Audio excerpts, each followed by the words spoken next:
Is the point of you having your own consciousness? For example, I make videos on YouTube and Instagram, and at the current time, I don't know, a really big video view for me would be like 60 people viewing a video of mine. Did I make a difference through people watching my videos? Out of 8 billion people, if 66 people watch my videos, did I get an impact? It doesn't seem like it.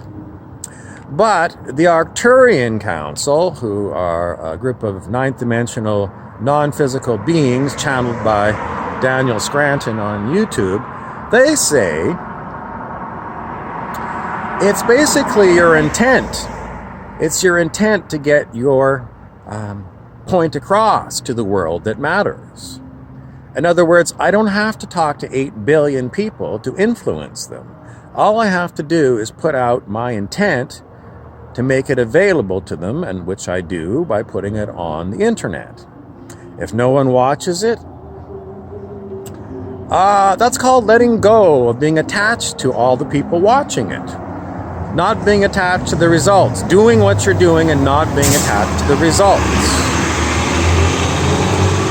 It doesn't sound like common sense, does it? It seems like everything we know is you've got to get on the major networks with your commercial in prime time and have it delivered, every day in order to get into people's consciousnesses. But if we go back to the holographic universe, we're already connected to everyone else. We just don't see it, usually. But your intent is still there to make this part of the collective consciousness.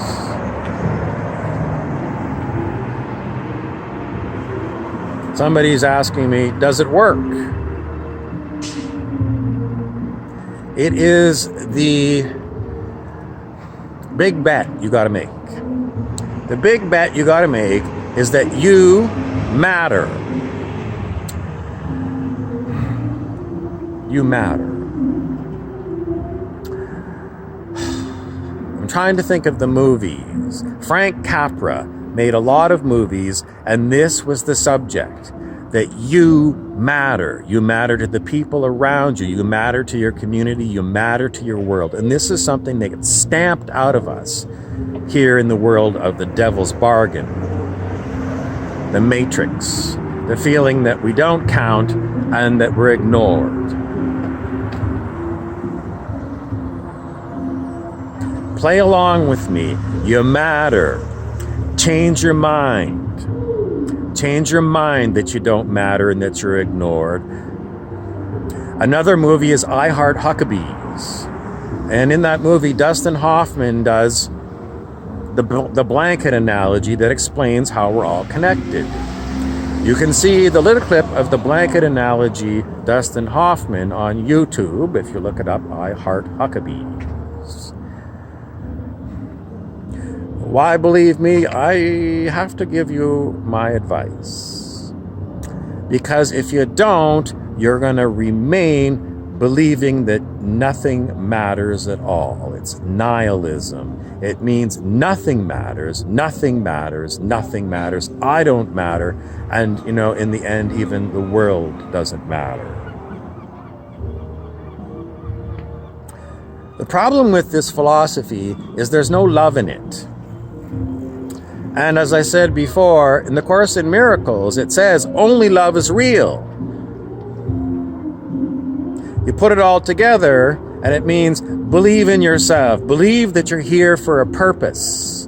And to find your purpose, you're going to have to meditate a lot, because you're going to have to learn a lot about the nature of the way your mind works. And it's a lot of work. But if you really want to find your true purpose, the great magician Aleister Crowley said that's what you have to do. You have to find your true will.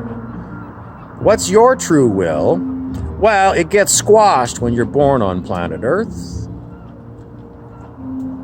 because you're indoctrinated by our society so many ways. To get, your true will, most people are going to say, well, I want lifestyles of the rich and famous or something. No, that's not what your true will is. That's what you're brainwashed to believe by television and movies. Your true will is something that belongs to your soul. How are you different than your soul? Your soul is your eternal self. If we look back in history, if the reincarnation theory holds, then you've had many lifetimes. And the only thing that happens is after you die is that all your memories and experiences are retained by your soul, and your soul learns things. And as your soul matures, it really develops a will, what it wants. And the soul is something not so nebulous. The soul is part of the galaxy, the universe, the multiverse. The soul is, it's hard to get a good word that's not religious, but divinity. It's creation. It's agape love. It's fun. It's joy.